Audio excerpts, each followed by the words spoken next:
Yan, magandang umaga mga people. So yan, meron tayo ngayong Honda Click ulit. So magpapalit ulit tayo ng polarizer film. So yan, palitan natin. So yan, bungkalalin muna natin itong unit.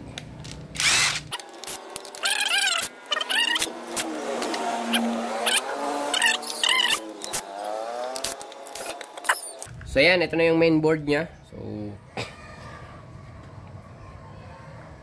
yan, ito yung sunog na parte. So yan, ito na. Dito na tayo sa medyo mahirap na process. So dapat ang kamay nyo dito malambot. So ito na, tatanggalin na natin yung dating polarizer. So ito yung LCD nya. So itong klase ng LCD ng or panel is hindi siya nakasolder. So hindi siya katulad ng pang Yamaha at saka yung Aerox, yung iba pang digital screen ng pang motor is naka-solder. So wala tayong isa-solder dito. So tatanggalin lang natin tong screen kasi may mga connector lang yan dito sa loob. So pero medyo tricky ang pagtanggal nito kasi hindi mo pwedeng sungkitin yan dito kasi masisira yung LCD. So yan, ganito yung pagtanggal niyan. Dito kayo sa likod magtatanggal. Bale yung board yung ihiwalay nyo. Yung board yung ihiwalay natin sa LCD. So yan, dahan-dahanin lang natin. Yan. Dapat pantay-pantay yung angat niya para hindi masira yung LCD. Yan. Dito naman sa kabila. Habang inaangat nyo yung clip, itabi nyo yan papunta doon. Kasi hindi nyo yan maangat kung yung clip naka ano pa.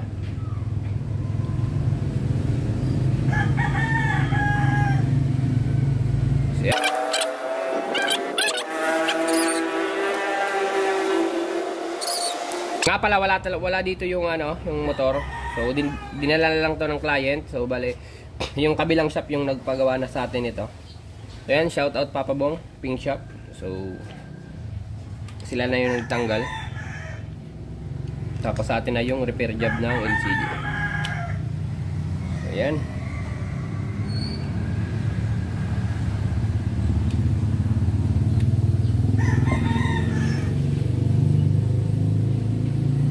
Ayan, ito na yung sinasabi ko sa inyong mga pin.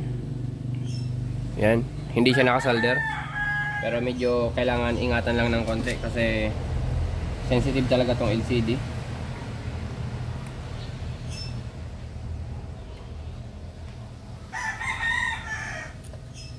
Ayan. Tanggalan natin.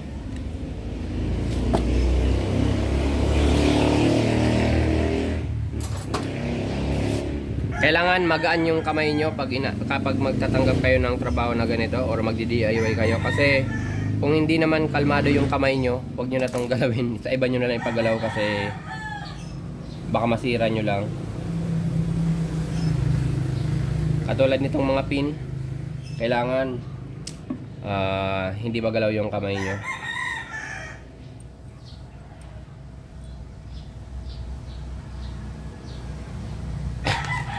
So yan, tabi muna natin to. So dito na tayo sa part ng LCD. Kaka-cutter nyo lang tong likod. So kailangan yung kamay nyo ulit magaan talaga. So i-peel off nyo yung dati. So yan. Ito yung dating polarizer. Yan. Yan. Tsaka tanggalin nyo, hilahin nyo, dandan lang.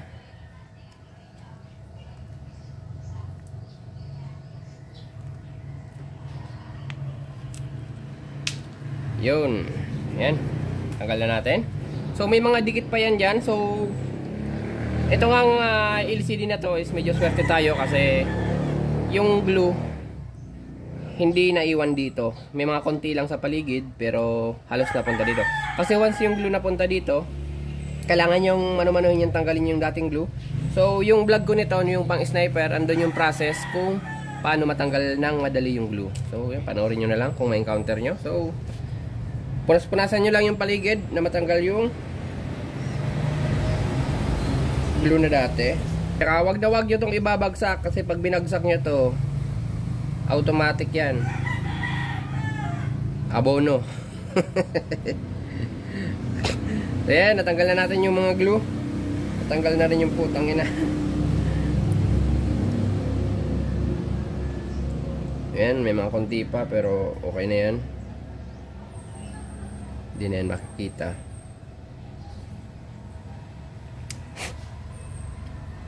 Putang ina, nalagyan pa ng laway.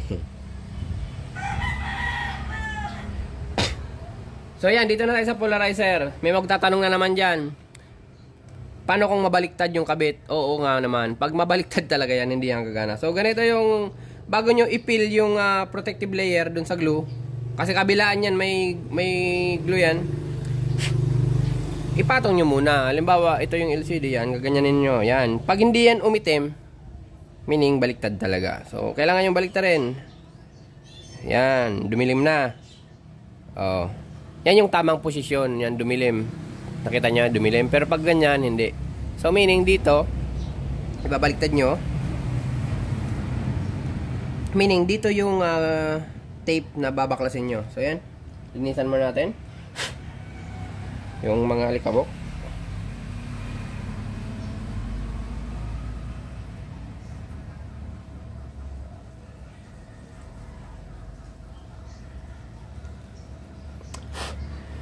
So yan, tapos i-peel off na natin yung double check. Yun, ito nga. Pagtanggal ng tape is dahan-dahan. Huwag nyong bibiglain ang pagtanggal ng tape. Kasi once na binigla nyo yung pagtanggal ng tape, mas mataas yung static energy na puproduce nung back panel. So ang mangyayari, mas attractive siya sa mga alikabok.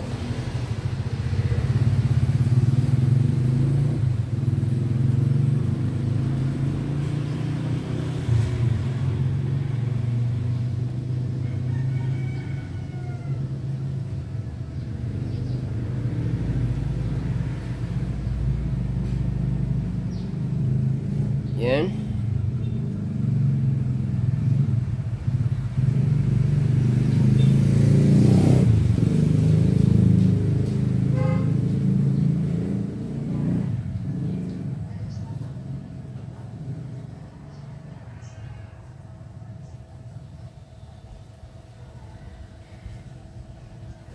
So yan. Okay na. So ibabalik na lang natin. So kung may bubbles na konti, kung mga maliliit lang naman, tsaka mahirap na matanggal, hayaan nyo yun yung bubbles kasi hindi naman yan makikita sa display once na naka-on na. Pero pag malalaki, kaya pa yung maganyan. So yan, dito na tayo sa pagkabit. Sa pagkabit naman, baliktad naman, ito naman yung board yung uunahin natin. Yan. Tapos ito naman yung ipapasok nyo dyan.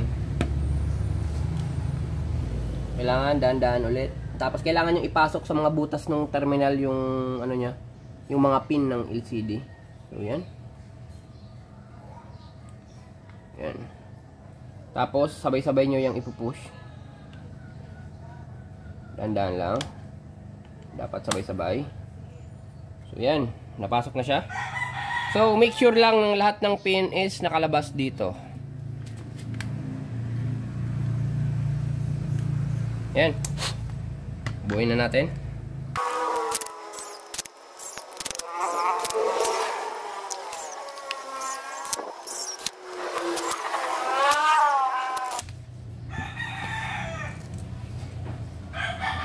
So, yan. Okay na.